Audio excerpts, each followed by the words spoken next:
what are fossils? What are fossils? What do they tell us about the process of evolution? Fossils क्या हैं और वो evolution के process के बारे में हमें क्या बताते हैं, ये क्वेश्चन है।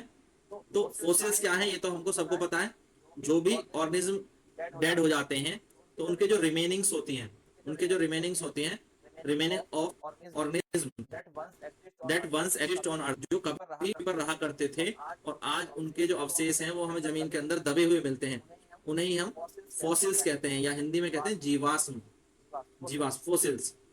तो अब ये हमें इवोल्यूशन के बारे में क्या बताते हैं, they tell us about the development of the structure, कैसे जो है स्ट्रक्चर डेवलप हुए और कैसे सिंपल स्ट्रक्चर से कॉम्प्लेक्स स्ट्रक्चर वाले ऑर्गेनिज्म डेवलप हुए। तो हमें ये बताता है सरल शरीर की संरचना वाले जीवों से जटिल शरीर की वाले जीव की उत्पत्ति कैसे हुई।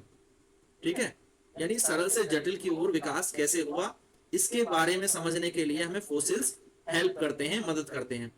दे tell us about the phases of evolution, ये हमें इवोल्यूशन के अलग अलग फेजेस के बारे में भी बताते हैं कि कैसे कैसे विकास हुआ, किस किस समय पर कौन कौन से ऑर्गेनिज्म इस धरती पर आए, कब कब कितने समय तक कौन कौन से ऑर्गेनिज्म रहे, उनकी क्या क्या विशेषताएं थी, आज कौन से ऑर्गेनिज्म की विशेषताएं पुराने किस ऑर्गेनिज्म के जैसी हैं, या कौन से ऑर्गेनिज्म जो आज पाए जाते हैं उनके कौन से गुण पहले पाए जाने वाले ऑर्गेनिज्म से समान हैं।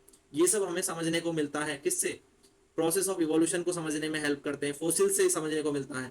ठीक है, तो phases of evolution through which they must have undergone in order to sustain themselves in the competitive environment।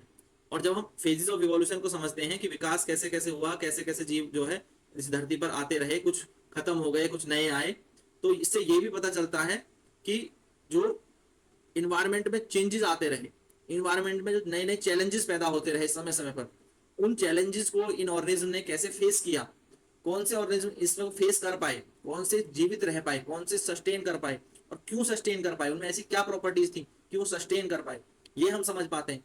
और ऐसे जो ऑर्गेनिज्म जो खत्म हो गए तो हमें ये भी समझने को पता चलता है वो क्यों खत्म हो गए, वो क्यों सस्टेन नहीं कर पाए, ऐसे क्या बदलाव हुए होंगे इन्वायरमेंट में कि वो सस्टेन नहीं कर पाए।